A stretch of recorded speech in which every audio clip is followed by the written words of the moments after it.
Okay, so welcome to my Moon Power Musings. Today we are joined by Kemi Johnson, and it is my absolute delight and honor, and I'm like in pure excitement for this conversation today. So Kemi, thank you so much for joining us. Me too, honestly, because I don't often get to talk about what we're going to talk about. So I'm just so excited and gleeful, and just I love doing things with you, Chloe, and I love cuddling you, and I love hearing your thoughts and just seeing where you are. You're in your power, and I'm very excited to be around you. I really am. So I'm Kemi Johnson, and I'm a birth keeper. Well, I'm a mother first, and because I have such magnificent children, they released me into my calling, which is a birth keeper, which I went from mother to doula to student midwife, NHS midwife, independent midwife, and then released myself from Nursing and Midwifery Council to become a birth keeper.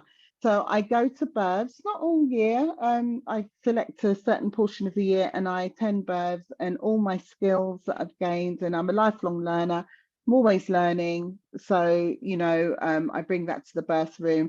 But the biggest thing I bring are my hands. I've got healing hands, and also I know when to be quiet, and I'm quite often, Chloe will know, I'm quite a talker, but I know how to shut the hell up in the birth room, which is good.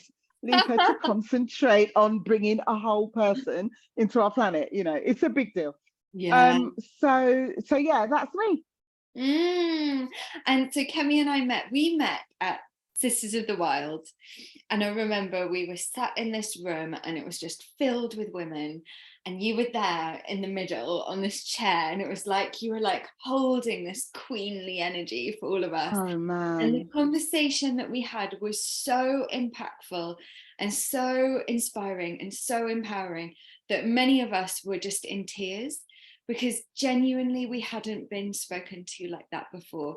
We hadn't been spoken to on a level of like really like honoring what it is to be a woman, what it is to bring life into this world.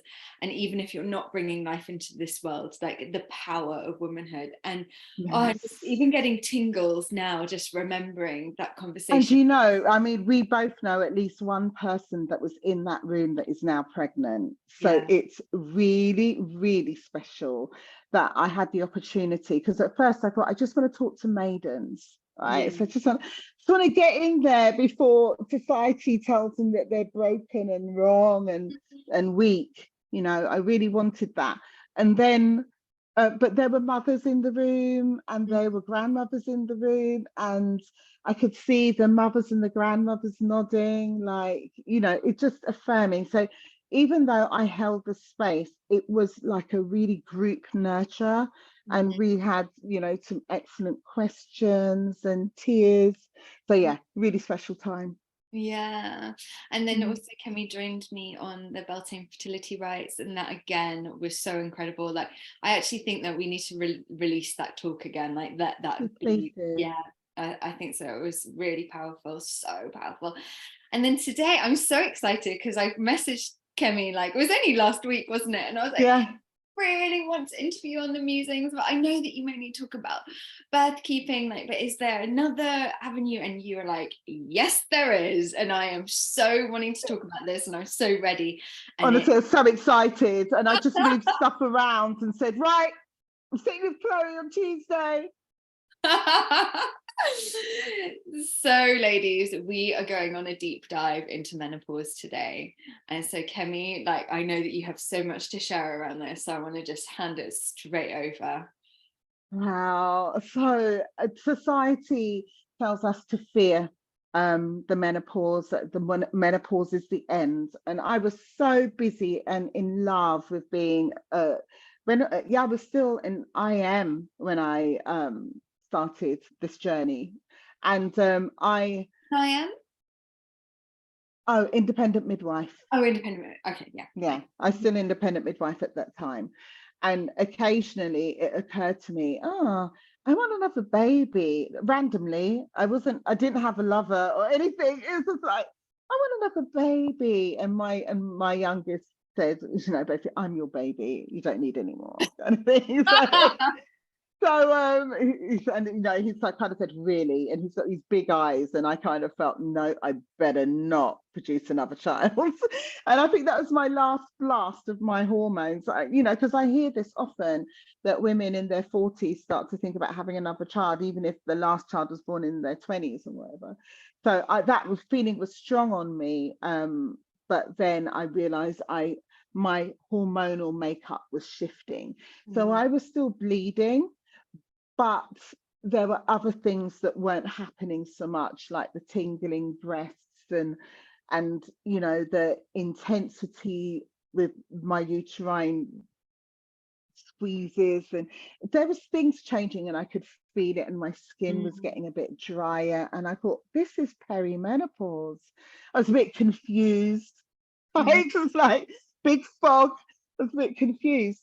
And then I started to remember all the negative things that society had subconsciously and consciously put on me about the menopause. Oh, you've got no more eggs, slippery slope. No one's going to really want to listen to you. You become irrelevant. You'll be a bit weak, a bit sweaty, forgetful. You know, just have to put you out to pasture, kind of thing. So all of that was coming in, and I didn't have anything to counter it, because when you look, so this was like 6 years ago, like even since then, there's so much more information out there.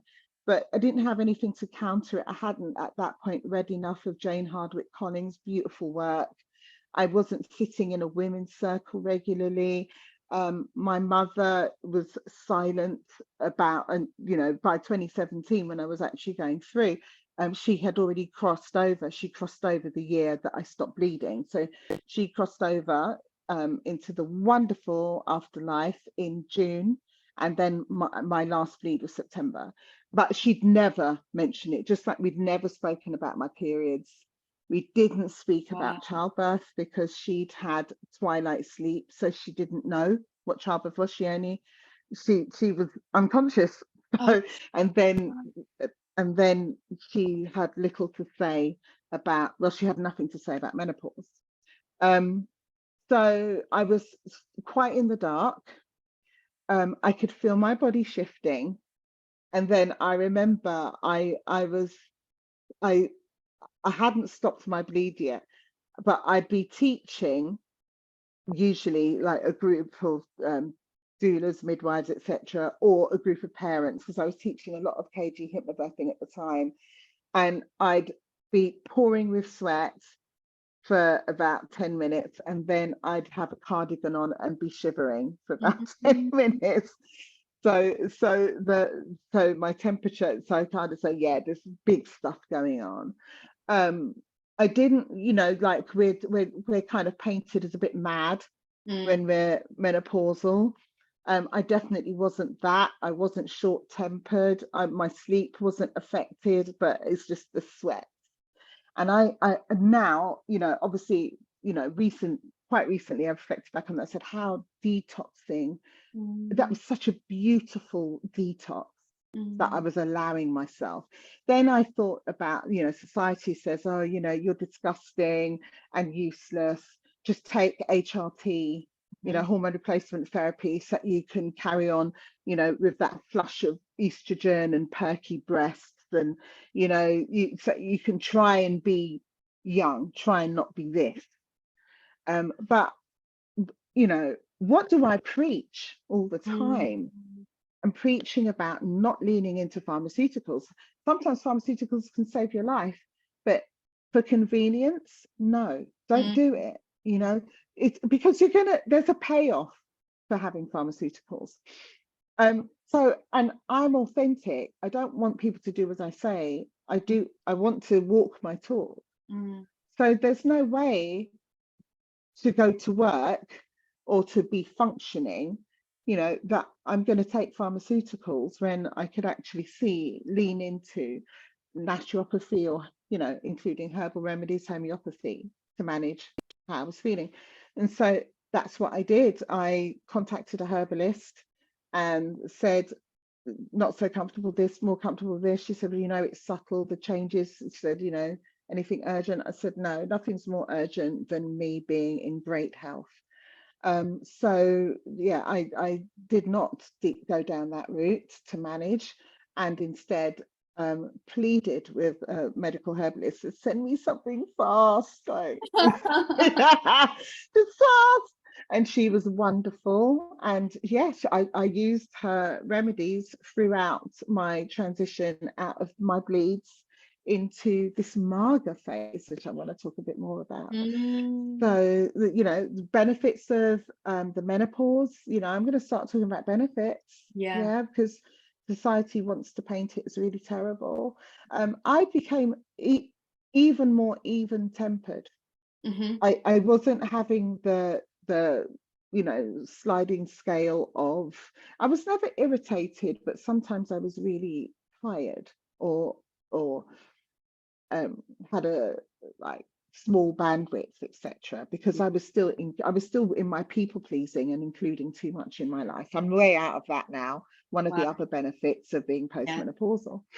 So I don't have that estrogen anymore making me want to make everyone happy and get my boobs out and breastfeed everyone. I don't have that anymore. Instead, I've got I've got more testosterone than I've ever had to deal with before.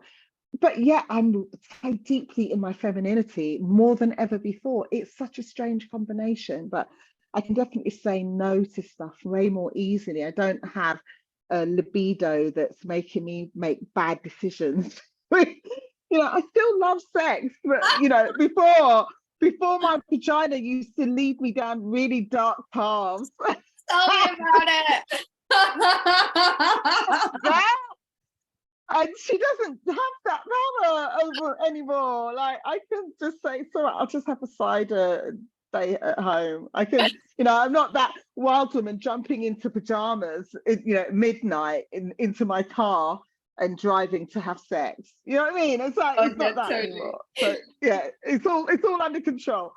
So yeah, there's so many benefits. So not having my bleed, of course, I loved my bleed and I understand what my bleed meant, and I loved my fertility, but not having my bleed meant that I could plan better. I used to need to carry extra pads, etc., because I used to have a heavy bleed. So and whenever I went to a birth, the oxytocin, I would bleed. So wow. Yeah. So if I've already had a bleed, doesn't matter. Once I'm in a really juicy oxytocin rich birth, which is most of my life, I bleed again. So it's been like twice a month, then 3 times. Then my iron status would shift and stuff like that. I didn't have that anymore. It's consistent. I was consistent. Sometimes my boobs would get a bit more sensitive at a certain time of month. I would still be cycling, but I wouldn't cycle to the point where I bled. So I really enjoyed that freedom. I really enjoyed having a hemoglobin status that was above 12 consistently, because I used to kind of dip between 12 and 9, or 120 and 100 and 120 and 90 has kind of been my life, really, because I bleed heavy. But now it was been consistently over 12 for 120, depending how you read it, for a number of years now. So my energy is just getting more and more and higher and higher, and my ability to power walk is intensifying. I'm getting stronger. I can lift weights. There's loads I can do now that I'm not cycling with the bleed, and my cycle is virtually non-existent now. So, I used to have bloating coming up, all the things that go with menstruation that I don't need to deal with anymore. So I kind of can I don't have to have my period clothes, like my period wardrobe and then my, not bleeding wardrobe. I don't have to do that anymore. Everything fits all through the month. But one of the biggest things that, I'm jumping around a bit, you can ask me some questions, but one of the biggest things, so I passed through the menopause with support from medical herbalist. Then I realized when I didn't need it anymore, so I let that go, and now I'm on the right supplements for my age. you know, just to cope with hair thinning, hair loss. But on the other hand, you know, I've got this wonderful rage that comes with Maga. So Maga is post-menopause. So you go through your menopause.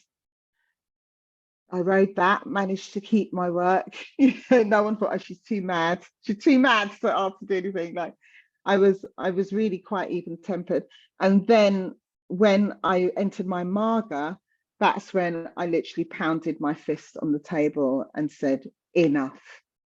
And what I'd had enough of was women and babies being mistreated, the misogyny, and yeah, how babies are treated so poorly, so badly. I mean, I remember Oxford University producing some research about 4 or 5 years ago. It said, see, babies don't feel, sorry, no, forgive me, they're saying, oh, we've just found out that babies feel pain. Sorry, it was the opposite. So they did research to see if babies feel pain. Yeah. Oh my God, that's mad. Of course they will. I mean, how do you have to research that? And every time we do research, it's costing millions, right? Why? And that's when I realized, oh, this is a special kind of rage. But I don't want to fix it. I think it's our job in Maga. No one would ever step to me. I know sometimes people meet me in real life and go, oh, you're really small. Right? but still, no one would step to me and say, oh yeah, I'm going to bully you, you're Maga, you're postmenopausal, no one's interested in you. No, everyone understands my power and my authority in the area that I am an expert in. You know, I don't pretend to be an expert in lots of areas, but what I do know is I'm definitely not that frail grandmother, you know, seen and not heard. I'm not that. And my Maga, this phase, this postmenopausal phase, when you're heavily in your testosterone and you still have that strength and you can still do a power walk and you can still lift and you've still got a good shout, you can still bellow across the room. And that's now unapologetically, because I'm in my what's known as the fuck it 50s. So I don't care. Literally, I don't care. I care a lot about what I care about, but when I don't care, I really don't care. So you can't squash me. And I just want to say, you know, the other side of it. I see trees differently. I'm getting emotional. I see flowers differently. I see children differently, babies differently, puppies differently. It's like, yeah, I haven't got this estrogen that wants to breastfeed everyone, but I certainly have had a burst, a shower of love. Now, I need to dig deep into Jane's work again, Jane Hardwick Collins, to find out what that is, because food tastes better. My mind is clearer. I love harder. I see all the bright colors. I express things more clearly. I'm able to say, there's no more brain fog. I'm able to say yes to something and then accommodate what I've said yes to and let's go. You know, there's so much to say about, you know, managing your menopause. One of the other things, so I'm jumping around, but I hope everyone will get what I'm saying. With managing your menopause, it is, you know, excuse me, with menarche, you're ignored, you know, maybe that's my stuff. You're not celebrated. I'm hoping people are being celebrated now. You know, keep quiet about it. With motherhood, shut up, just get on with it, get your boobs out, get in the kitchen, you know, cope, right? Go sleepless, cope. When you're coming up to your menopause, I promise you've paid your dues. Please take yourself to bed at 7 p.m. with your favorite food. You know, sweat away through the night, wake up, have a glorious shower, rub in beautiful essential oils with your carrot oil. Please nurture, nurture, nurture, nurture. You've paid your dues. You've paid your dues. Those of us that choose to be mothers who've done it. We went through the teens, like, God, we're surviving our teens. It's just like, how, right? when you're coming up to menopause, it's me, me, me. Put you first. First. Diva, you've paid your dues. Now it's time, please. I'd say that for motherhood too, but I know there's a challenge because mothers will always put their babies first. But when you're reaching a menopause, your children are grown, doing their thing. I'm begging you, please, long baths, early nights. You might find that alcohol's not your friend. Oh, look, a little kitty, the kitty tail. You might find that your food requirements shift. You might not want to eat so much. What you're eating may change. Indulge it all. Flow with it. Please don't fear it. Flow with it. This change was inevitable from the moment you took your first breath. Ooh, oh my goodness. Oh my goodness. Wow. Woo! I really feel like the power coming through you. And like it feels really solid and strong. It's like, oh, I feel really emotional actually. It's like I really feel like you know who you are. And like it's like, vroom. I know who I am. I know what I stand for. I know like I won't be pushed around by anybody. And like I'm here to do whatever is the work that I'm here to do. That's right. That's right. This is my chance to do the work. I've been doing work as a mother from the time I hit motherhood, because I then shortly stepped into my calling. So it's been a mile a minute, but less truly is more. Yeah. So now, you know, people, I don't want to leave the birth room, to be honest. I might need it for my fits. But at the same time, I'm ready to say, right, I want apprentices. Why? When I enter birth rooms. Why? Because I'm really happy to pass over the mantle. Really happy. And you know, obviously I mentor online, I can teach online, but there's something about an apprentice's hands and saying, right, you feel this, you feel the weight of this. And I want to be doing that. At the same time, I'm not going to be in the birth room very often because I'm traveling. But when I am, I want to take somebody and really say, yeah, okay, I can feel that weight. Yeah. Because me as a birth keeper, it's a much broader remit than midwife. Midwife than the current midwife. Midwife used to be what I am, but when it was taken into the system and the medical system has fucked with it, it's not what I do. What I do is much wider than today's midwifery. And I really feel that can only really be passed on hands to hands. Yeah. So yeah, me knowing so this is another reason why my menopause and Maga has been so valuable to me, because of knowing who I am and where I'm at. I'm not grabbing, I'm not holding close my skill. It's like, no, it's mine. I know that I have the rage, which enables me to say, no, I need you to know this. I need you to hear this. I need you to be able to do this. I have that drive. I wake up every morning with it. Wow, it's so amazing. And then Kemi, I'd love you to speak to like the fear piece in menopause. Like, okay, so if I just talk from my own perspective, you know, like yes, please. I'm in my 40s, early 40s. I'm still not a mother. I'm longing to be a mother. And yet I have this fear in me that I'm like going to become menopausal before I'm a mother.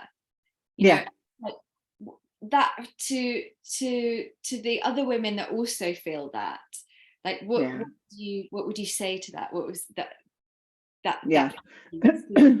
what I'll say is thank you for sharing that. Really valuable. You've spoken the hearts of so many women.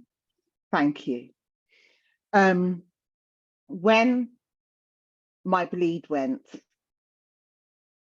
and I grieved, but it was only for a day or two that I grieved. I said, well, that door is firmly shut now. That's what I thought.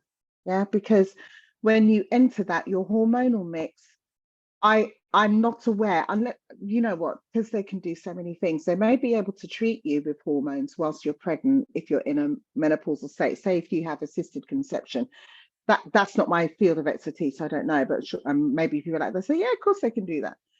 And actually, if there was a 60-year-old that she gave birth, didn't she, in Italy? So I can't imagine that her hormones were able to support a pregnancy without assistance by that stage, really. So in other words, look into that, because in all honesty, the fear of not being able to have your children before you enter your menopause, that's going to do more to harm your ability to get pregnant and carry and give birth. That fear. But I'm acknowledging that fear is a real one. If you want to be a mother and you feel like there is literally a clock ticking, that's painful. That's a painful place to be in. I have somebody in my world who, up until the age of 50, she said, no, I don't want children, I'm doing this and doing that. She was really happy. And then she had her menopause at the age of 51. And that was about 7 years ago. And she's still in a deeply depressed place.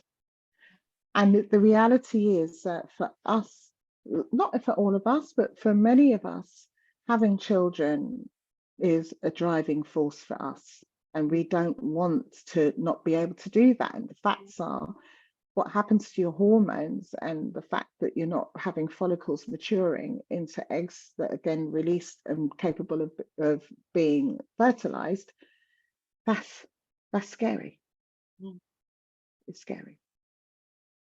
So, for anyone who has those thoughts and feelings, find out what can be done with assisted conception, just that you know that what your options are, because when you know fully what your options are, it takes the fear away.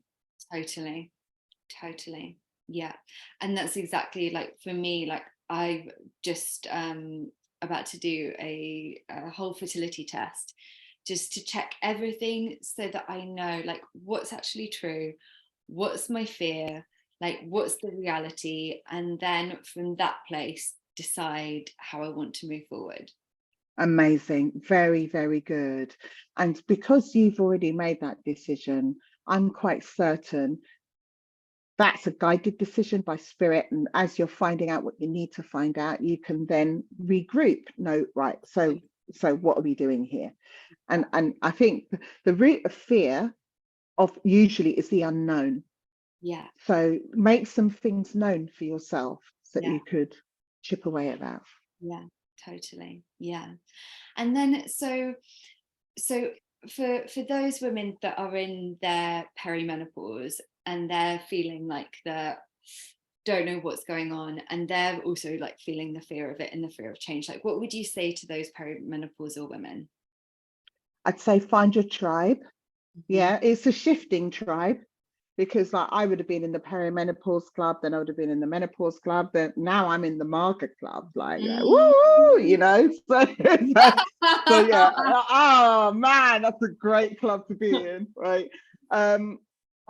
So find your tribe, find who's talking about it, find your red tent, find your online programs. Oh, listen to Jane Hardwick Collins, like find her programs, like there's so many of us. There's Margas and Crones out there creating workshops and weekends and retreats to nurture each other through that. If you're perimenopausal, find those as well, so you can see where you're going. And be celebrated and enjoy this time of perimenopause rather than fear it. So you definitely got to find your people, read about it. But what I know, especially after all the idiocy that went on where they tried to keep us all apart, is that there's strength in gathering with other women. There's strength to be derived from women talking. So find those people. I put up a post about Maga being in this amazing phase. And I put up a post about it, and all the other Margarites came out of the woodwork and were commenting in the thread. It was like an online party. Oh my God. Honestly, it was amazing. That's one of the reasons why I love social media. I love it. It just all went on, and we're just having a party. And I'm hoping that all the maidens, mothers, perimenopausal women that read that thread were heartened by it. Right? Yeah. There's lots to look forward to. And then, okay, let's actually talk to the maidens as well. So the maidens that will be listening to this, as a maiden, knowing that you're going to go into menopause, like, what would you say to the maidens? You know, you're in a fantastic, I mean, come on, I'm really loving being in Maga, but I'll never have children again, you know, and having children was really important for me. So enjoy your maiden, because once you transition to mother, you will really are leaving the maiden behind. So whilst you're maiden, please sit in your maiden with your beautiful perky skin and your hair that's thick and everything else. Really enjoy that phase. Because once you shift into mother, has an effect on the way your boobs sit, you know, has an effect on the way your butt sits, because with your breastfeeding, it draws fat from your butt to breastfeed. So, you know, please, if you're in maidens, just be right where you are right now, knowing that there are gifts for you wherever you are. But the gift of maidenhood sometimes is eclipsed by wanting to run ahead, be a mother, you know, or thinking about, you know, one of my maiden thoughts always was, I suppose, that I'm infertile. Like you. Yes, that's just that actually, I do hear a lot of maidens say that. Yes, let's talk to that. Absolutely.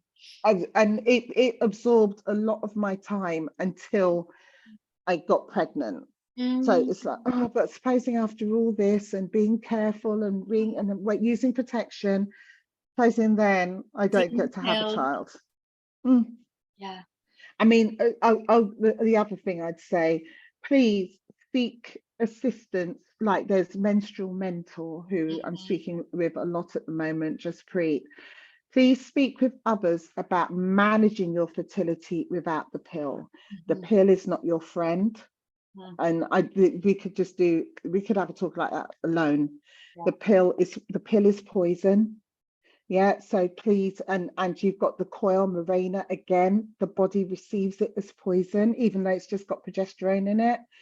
So please look at other ways of managing your fertility for your whole health, for your future health as well, please. Yeah. I have to say it's a big, you know, big black box warning about what they're telling us to use to manage our fertility. You can do it yourself, right? And also share that responsibility with your lover. It absolutely must be shared. Yeah. If you're going to share a child, or try not to share a child, but you're sharing a bed, the whole fertility issue has to be a shared situation going on. But other than that, enjoy all your springy skin and your curves. Jump around, enjoy your energy, understand your menstrual cycle, and match your diary to your cycle, please. Because if you're not doing that, that's where you're going to start to be saying yes when you should be saying no. Your people pleasing is on full effect. You're doing stuff you don't want to do. Again, tampons. I'm straight all over the place, but tampons aren't really our best friend, as we're all finding out about moon cups as well. Not really your friend. Yeah, it's just trying to tidy away your blood so no one sees it. Yeah, it's not for your benefit. So start to even the idea of using a tampon now makes me actually feel quite sick. Like just whose idea was that? A man? Yeah. It's just not. I know we kind of think, oh, this is so great because that means I can still wear my white, you know, shorts and stuff. Please acknowledge your body, respect it, respect that you're releasing that blood from your uterus to make room for fresh blood. you know, so you can have a baby that, you know, with fresh blood. So just love it and nurture yourself. It's not dirty, it's not to be hidden away, and you just carry on as usual, nothing to see here. Your bleed is a big thing, you should be honored for it. So yeah, that's what I've enjoyed made. And then when you go into mother, obviously you won't bleed whilst you're pregnant, etc. That's when you start to see how your body changes, you know, what happens to your eyebrows, what happens to your hair, how your hair gets thick and then it gets thin. You just see all these things happen and start to acknowledge that about your body, all these changes. You're amazing. It's so incredible, isn't it? It's like that throughout womanhood we go through so many different changes, and there's so much of the time we beat ourselves up because we're not the same the whole time. That's right. And it was even like, for me, yesterday I felt like I had loads of energy, and today I just felt like more like I had less, and I was like, oh, I wish I had a bit more today. And then I was like, no, just embrace that this is what you're like today, and that's okay. And so it really is so okay. And when you and you doing that is an amazing influence on your clients, your friends, the people that you share so lovingly with.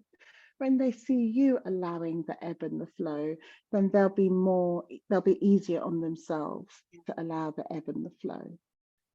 It's we have to show that to each other. Definitely. And then so just back to the menopause and this Maga. I mean, like, the Maga, she just feels like full power to me. When you're talking about her, I'm just like, I want the Magas on my side, is what I feel like. I don't want the Magas against me. Oh my God. You really don't. You really don't. And they're very upset at the moment about what's been happening to the world. You know, we're not happy about it. And whenever you see you see what the number that was done on us is, they started to show us as, you know, big hook nose, you know, gnarly hands, you know, withered skin. They start to show postmenopausal women as that you just go away, you're ugly, just get in the corner, you know. And when we realize that, you know, I started to recognize it in the perimenopause. I'd look around at the people that I've known and I'd say, you're even more attractive with your salt and pepper hair, or with your grey hair, and with your eyes, you know, having your crow's feet and everything. I was looking at people and saying, and it was like somewhere where I was heading, it's like, you're even more attractive now. Like I just think we need to be celebrated and not let society tell us what's attractive and what's not,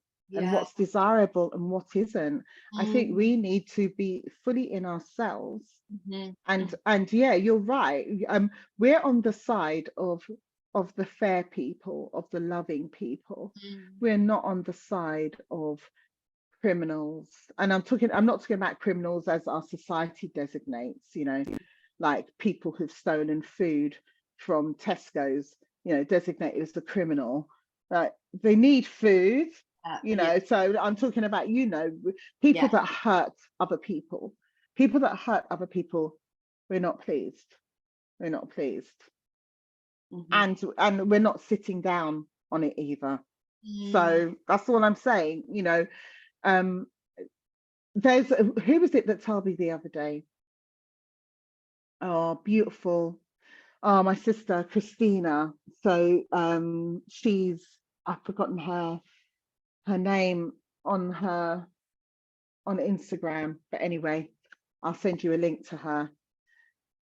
She said, do you know that with reindeer, the person who leads the herd is the postmenopausal, the woman is the older, the older female deer. Yeah. So that and why? Because she's been around long enough and she's wise, knows where to lead them. She's not breastfeeding or up all night or whatever, you know. That's just me giving my little flavor to it, but basically they are the ones that lead the herd. Mm. So I just took that and ran with it. I said, yeah, I hear it. Oh my God, yeah, I love that. That is, and I really feel like as we're talking as well, it's like oftentimes we talk about the importance of like having our elders around us and like listening to our elders, but actually, again, there's just not really enough spaces that that's even an option, or you know, yeah, it just feels so truly needed as like the leader of the herd for the women that are coming up afterwards.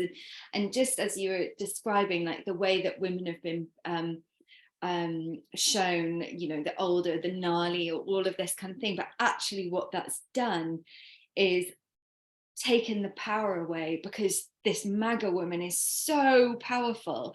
You've got to try and bring her down in some way so that people are like, oh no, well, and that's actually just what's happened. And it's the same with, you know, cutting women off from their sexual energy as well, like the power of... Yeah, exactly the same. It's the same old techniques, you know, being used to divorce us from our power. And you know, that's again why I'm celebrating that we have social media. Yeah, of course, social media can be very terrible for some people, but honestly, we can take what is good for us from it. And I feel like seeing more and more women out there, it's like there's this beautiful account that I follow, which only features models in their 60s, 70s, 80s, and 90s. Oh, wow. So you just, and some of them, many of them, they're modeling for the first time. Now, I'm not approving modeling as a career choice. You know, I've got models in my family. It's hard work, they're mistreated. But what I am saying is that, you know, there's room for firsts throughout our life. And I think this phase that I'm in lends itself well to first.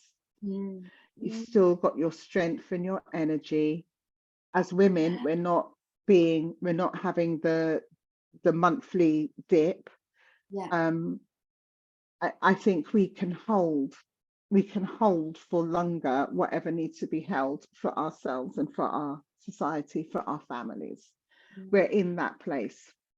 I'm just actually remembering that Hilary Lewin, she called it the second spring as well. I didn't know that. Yes.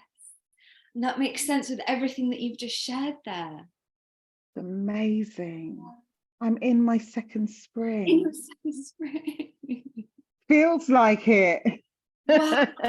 Oh my God. Feels like it. Because when I was in spring before, I was confused, didn't know what the hell was going on, didn't have any power, you know. And now to be having that second spring, but exactly know what's going on and in my power, it is phenomenal. Wow. Oh my goodness. It's really, go through your mother first. You don't need to rush ahead to this, but I'm telling you, girl, when you get here, party time.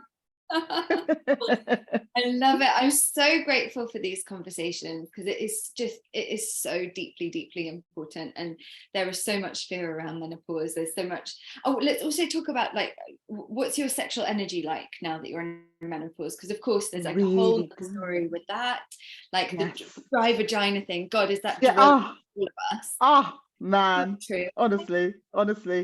So dry vagina during the menopause itself. Hold on 1 second, that means.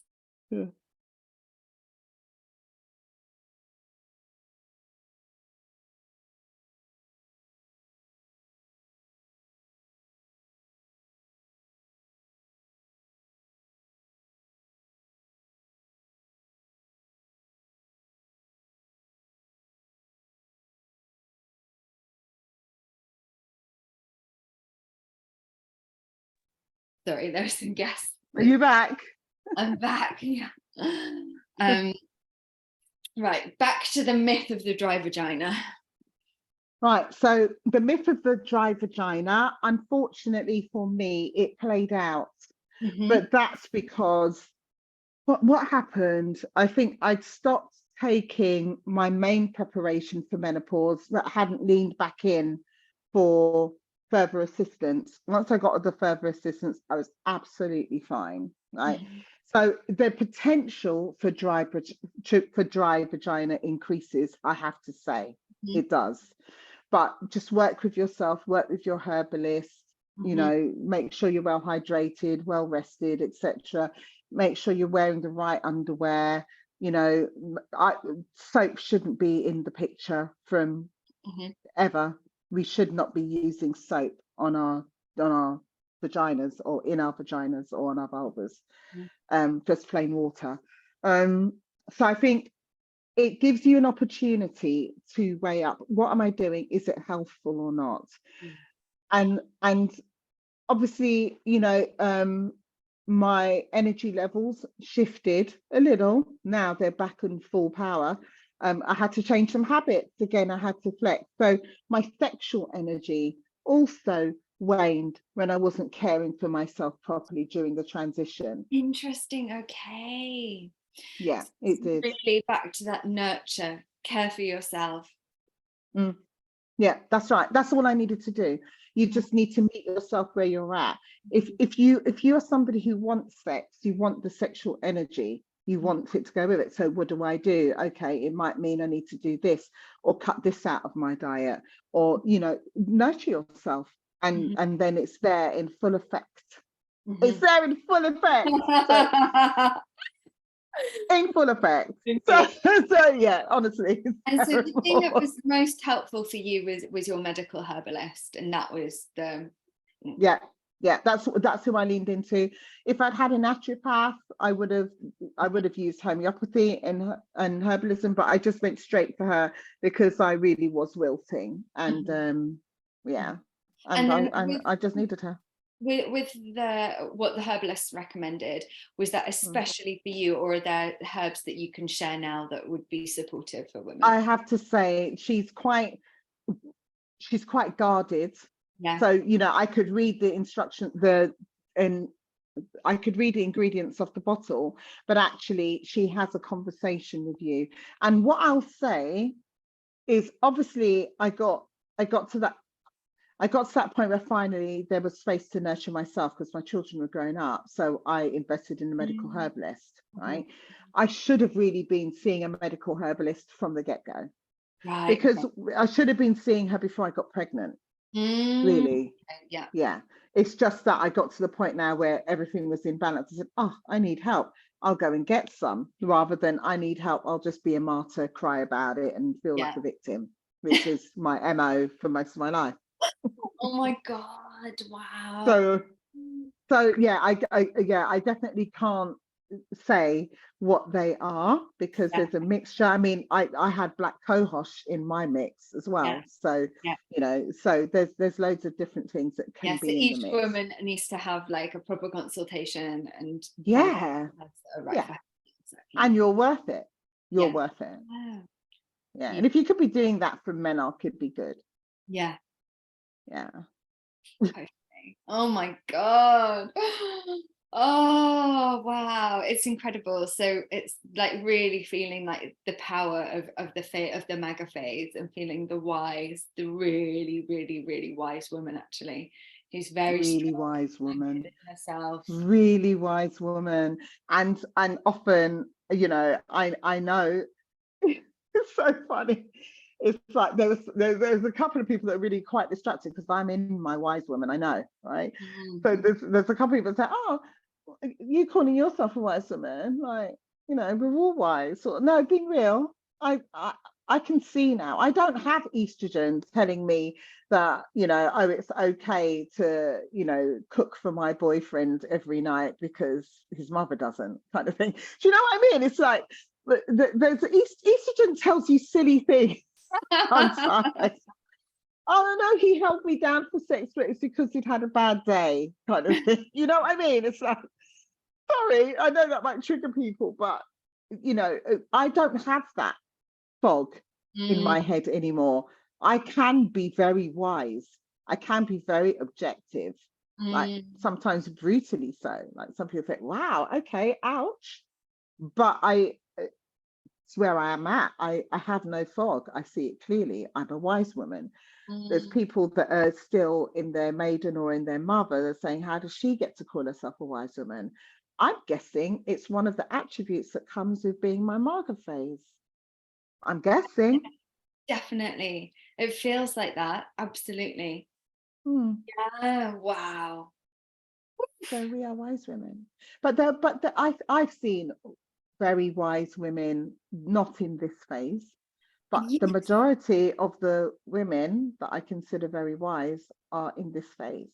It was really interesting, actually. I was in a talk a while back, and it was a talk around embracing your crone.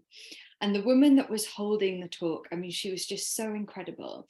And every time that someone asked a question, she just reflected it back to that woman, so you just had to look at yourself, and like, she wasn't giving you any kind of like, well, this is this and this is this. She was like always like sending your power back to you.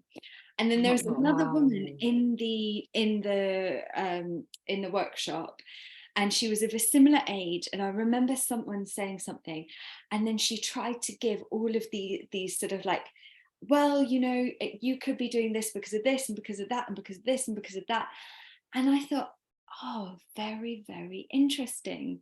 There was two women of the similar age, like post-menopause, but one was in Maga and one was still in a fixer. That's what it felt like.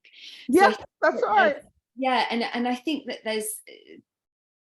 there's actually, yeah, I wonder, like, maybe just speaking to that, like, how would one embrace that phase? I don't even know exactly. This is not even a fully formed thought. I'm just came into my awareness. But of the woman that's not quite gone into Maga, but is there, if you know what I mean. I think Maga brings the gift, but you have to want to receive it. So for instance, I've been in a similar situation where I tend to hold and listen a lot, and then do what I can to enable the woman to find her power or to get her power back. That's how I tend to operate. I feel Maga has released me even more so into that. That's always how I practiced, but it's released me more so into it. And then I had a small conversation with a woman who's also a midwife, who, you know, identifies she's probably postmenopausal, right? And she was still clinging to aspects of who she was in her midwifery career because she'd retired. Yeah. So who she was being the person that she was, or who she was being at that time, or was clinging to that person that she was. So it's not released. And so she sounded very stayed. She sounded like what she was saying didn't have life in it. So it didn't bring any, it didn't make you go, oh, you know, there was no inspiration in it. Yeah. And I think it's because it was what she was saying wasn't her present. She was just speaking from her past. So this is actually maybe a good question. Like, how do you release that part of yourself? So you're going through this rite of passage that, number one, is not celebrated. And as we know, we go through a rite of passage, and that is a transformation. That is like you're stepping over the threshold. So like, how did you release that person that you were and step over? What was that threshold moment? Thank you for asking. It's a few things. I allowed the cocoon phase for transition. So I allowed it. So I allowed tears and tiredness. And I started to allow my authentic feelings. So I started to just say no to things without apology and say yes to things with joy. started to kind of sift my life. And I think by doing that, it left space for the new. Like, how do I show up now? Because I'd already fallen in love with myself, thankfully, before all of this letting go, etc. And even falling more deeply in love with myself, my sweaty self, my my flipped self, like laughing at it, celebrating it, just being easy with it, forgiving myself for it, forgiving my brain fog, etc. As I became more loving and nurturing myself, it really did leave the door open to receive the gifts that were being brought to me. Wow. Yeah. It's a different way of caring for yourself. Yeah. It's a different level of self-care. Oh my God. And then just back to this, like, that you felt you had already fallen deeply in love with yourself. Like, what was that process, and how did you get to that space where you were deeply in love with yourself without questioning? Because there's such a difference, isn't there, of like being like, I love myself, and then actually the truth of it. And like, I've done a lot of work on loving myself, and the other day I've been going through a different transition. I've been going through a breakup, and I realized I took myself for a walk, and as I was walking, I was like, oh my God, there are so many places where I'm being really unkind to myself, that was so kind of like micro, that I didn't even know. But like, I just noticed the way that I noticed it is like that I've been really upset about this frown line that is like, seems to be on my forehead. And as I was walking, I was thinking, I was like, wow, like, you're really upset about that. Like, and then it showed me as I was walking, and you're upset about this, and you're upset about that, and you're upset about this, and you're upset about that. And I was like, oh my God, I thought I was loving myself, but no. And it was so like kind of under the radar, and so yes. I just was like, it was like I was imagining just like bringing my own like love and acceptance into these lines, into like the places that I was holding. But it's like, what was your process of like falling deeply in love with yourself? Like, how was it? It's a lot of mirror work. So rather than tucking everything in and running past it, I had to stop and take a look. Then I had to think about, supposing you loved your children conditionally, like you love yourself. Yeah. I love you, but I can't even think of anything, because I just absolutely adore my children. They're literally perfect in my eyes, and they're not perfect, but it doesn't matter. It doesn't matter. And that's what I told myself in the end. I said, if you can love your children, no matter what they say, do, how they smell, how they do their hair, who their lover is, if you can absolutely love them unconditionally, and then when they get married, or they have their girlfriends, you then love them unconditionally too. And then when you have grandchildren, then your mind blows with the love. Why can't you do that for yourself? Why can't you do that for yourself? So let's take it. Let's talk now. What do you feel about your belly? What do you feel about your ass? What do you feel about your eye color? What do you feel about your hair? Like, are you not going to love those things just because they don't look the way you want them to look? What do you think about your accent? It's like I tried to fix my South London accent earlier in my career. Really? I just tried. Oh, I just tried. Oh, you sound so common. What did you try and fix it? Don't, shut up. Just shut up. But I went to private school, so I know what range of accents I could have, as a Londoner. But the South London accent is it's easiest for me. It is me. It is mine. It's authentic. So then I had to get used to my accent. So up until then, up until I did that, like this, I wouldn't be able to listen to it. I wouldn't be able to watch it again or anything. Like, it's like, oh, right, that happened. Right, not going to listen to that again. Couldn't listen to myself on a podcast or anything. But until I fell in love with myself, I said, oh, there she goes, cheeky South London accent. There it is, with her THs and her F. It's like just pointing, that's me. This is me. Like, and so then I, so falling in love with that.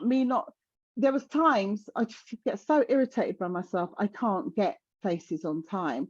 Why is it? It's because I'm trying to fit in too much, right? So rather than hating myself for being late again, I've just started saying no to a lot more stuff. And the more I say no to, the easier it is to show up on time. So it's just love, rather than me trying to change myself because I didn't love myself, I fell in love with myself, and that enabled me to just change some habits that I can continue to be me. Beautiful. Oh my goodness. Wow. Oh, I love that. That was so good. It's such I love the way you soak in a conversation. I know, it's like I want to remember it, like all in my cells, so I'm like getting the goodness of it all, as in like I love it. I'm going to start doing that. I need that. I need that because it's really good that just you even asking me to have this conversation. Like before, I'd have too much on. So I'd have said, oh, right, okay, can we talk in August or something? But it was like, no, now. It was like, yes, I really want to talk about it now. And I was shocked when you said next week. I was like, I was like, busy Maga, and loving yourself. It's a gift that keeps on giving. So I only want to do what I want to do now. And if I don't want to do it, I don't do it. So. And it's not that the things I don't want to do aren't good things. It's just that it's not right now. You just feel it because that authenticity rather is so embedded now. It's like I do the belly test, like my hand goes on my beautiful uterus, my womb, saying, I don't know, should I be doing that? And then it doesn't happen. No. That's exactly what I do as well, as I check in with everything and with my womb, and I ask her, okay, whatever the thing is, and I ask the question, and then I ask the yes, and I ask the no. And sometimes if I'm like yes, and it's like doesn't move, and then I say no, she goes open, and I'm like, are you sure it's that answer? And then I try a few more times. Yes, nothing. No. I'm like, okay. See, you did it. Because I literally feel movement underneath my hands. Yeah. Like I can literally feel it moving. Yeah. And I didn't know that. I didn't find that out till just a few years back. Oh, she speaks. She speaks, exactly. But also the other bit that I find really fascinating is that my womb energy is actually different from my pussy energy. So it's like what you were saying before, is like I might be like, oh my God, like I feel really horny and I really want to have sex, and yes. And then my womb actually might be like, no. And I was like, well, this is ever so confusing. My womb is constantly saying no, but my pussy is saying yes, and I'm just going with her. But part of it, so I had this feeling of like, I wonder if like my pussy is like more maiden and the womb is Maga. Yes. So your womb is maybe mother. Mother. Yeah. Because it was like, because she still wanted to play and she still wanted to have the experience, but maybe the womb was no baby. Come on, baby. That's right. Exactly. This is about parenting yourself. I got in the car once to go somewhere I wasn't supposed to go. And I actually took a finger and I pointed down at her and I said, and as for you, and we actually had a fight. And then I got back out the car, went and threw my car keys in the corner and said, just go to bed and be quiet. Do you know what's similar? It's similar to actually, you know, when you're supposed to go to sleep, but you're up watching stuff and you don't want to go to sleep, then you start thinking, oh, I could murder a Kit Kat. And then you start thinking, oh, a glass of wine, and it all starts to apart. When actually, what you need is a glass of water and hit the sack. Yeah. So it's that parenting of yourself that I think, you know, is the big piece in this. Like, you know, like you're saying, I'm parenting myself, right? So I've got my hand on my womb, and my womb's clearly saying, nah, but pussy wants to play. But actually, I'm going to pull rank. You know, I'm going to mother myself. And it's probably a better idea that I just go to sleep with a glass of water. Totally. And the times that I have overridden her, it was to my detriment. Like, and I knew that I was doing it, and I was like, look, I know, but I want to do it anyway. And it was a disaster if I just listened. But I also think that this is part of the journey. Like, I try not to give myself a hard time, because it's like I'm also learning too. Yeah, but that isn't, I mean, maybe it's my belief, but every time I remind myself, isn't that the only reason why we're here? I thought, is to learn. That's what I thought. You know, so every time we try and deny ourselves the learning, or we just want a really quiet life, or just want a quiet life, we're actually quite bored and boring. I want to be growing all the time, and I think we only grow through learning, and we only learn by mistakes. Totally. Kemi, should I tell you what I've just envisioned that I would really like you to hold? Would you hold a Maga party and invite... I'm going to. Hold a Maga party and invite all of us to it. My God. Do you know, you've just triggered a memory. I'm supposed to be doing that.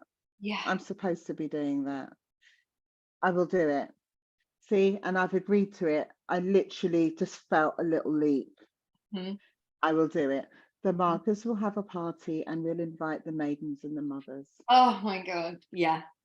Okay. I want to come to that big time. It's done. It's done. I've been offered venues for different things, and I even think I know which venue to use for it.